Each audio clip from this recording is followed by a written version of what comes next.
As a massive manhunt continues for a Minnesota murder suspect, officials there and across the country are mourning the victims of yesterday's horrific, politically motivated shooting. State Representative Melissa Hortman and her husband Mark were shot and killed at their home in Brooklyn Park outside Minneapolis. And State Senator John Huffman and his wife Yvette are both hospitalized after being severely injured. Both lawmakers were members of Minnesota's Democratic Farmer Labor Party. State Senator Huffman was elected in 2012. He has focused his legislative agenda on disability services and the needs of children and their families. State Representative Hortman served as the Speaker of the Minnesota House of Representatives from 2019 to 2025. She was remembered by colleagues as a trailblazer who was, quote, an incredible leader who dedicated her life to public service and who had a determination to improve people's lives. Joining us now, Minnesota Congresswoman Kelly Morrison, who worked with both State Representative Melissa Hortman and State Senator John Huffman for 6 years in the Minnesota State Legislature. Congresswoman, first, thank you so much for coming on today. One, we just want to check in on how you're doing. These are people you are close to, and also tell the folks who are watching who these folks were, especially Ms. Hortman. Well, thank you for the opportunity to celebrate these tremendous lawmakers. You know, we're really still in shock here in Minnesota and grieving the loss of really one of our great ones. Melissa Hortman, I think, will go down as one of the most consequential speakers of the House in Minnesota history. She was a calm and graceful leader. She was full of integrity. She had an unsurpassed work ethic. She was salt of the earth, and she treated everyone she encountered with respect and dignity. And she loved our state like few people. She's dedicated her life to making the life better for the people of Minnesota.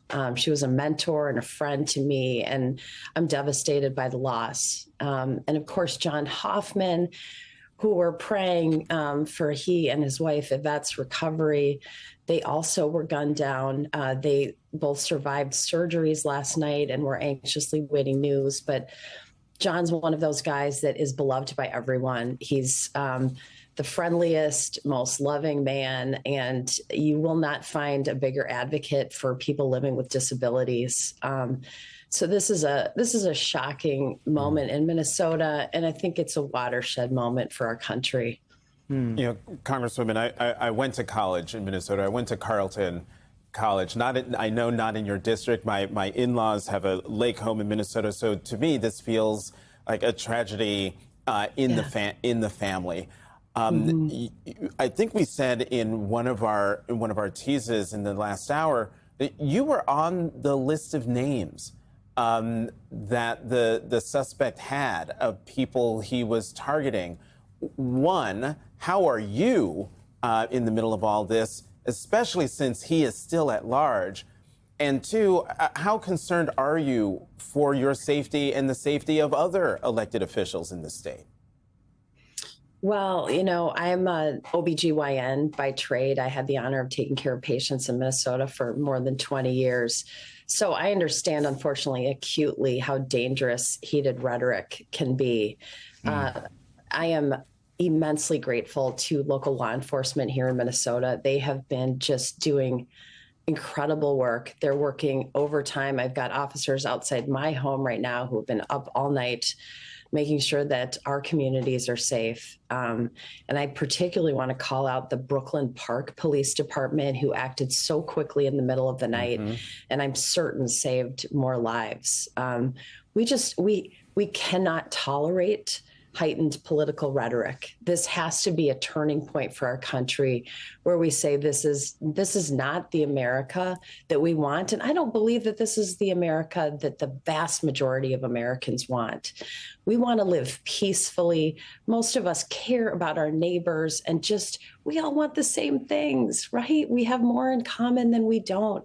Everyone wants to be able to earn a living, take care of their families, be able to rest and enjoy.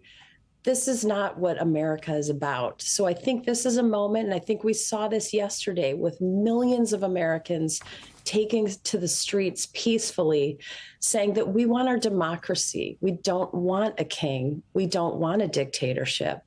And so I'm hoping that we can model Melissa Hortman going forward, who was a calm and graceful leader who respected her political opponents and lifted up people coming behind her.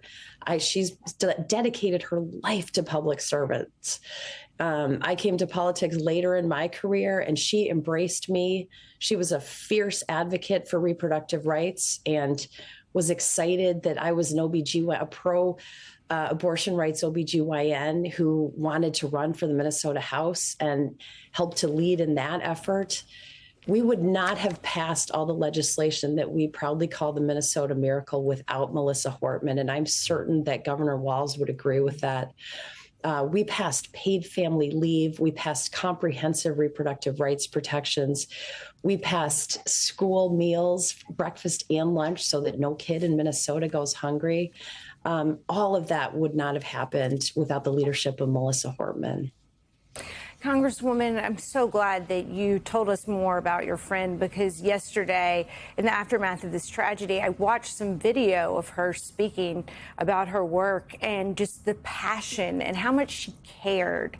And she was exactly the kind of person that you want to be in politics and you want to be looking after your interests as an American. And so I'm so sorry for your loss. But what would you say to other men and women who are thinking about entering politics, but they see this violence and they're scared right now, frankly? Yeah, I understand that, and I could not agree more. Melissa Hortman is exactly the kind of person that we want to enter politics.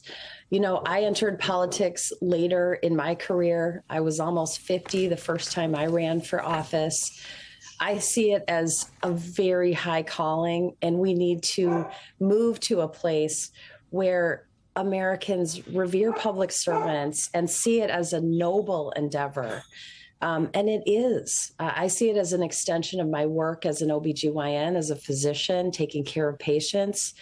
I'm doing what I can to take care of my constituents and be a vote for a positive future for the American people.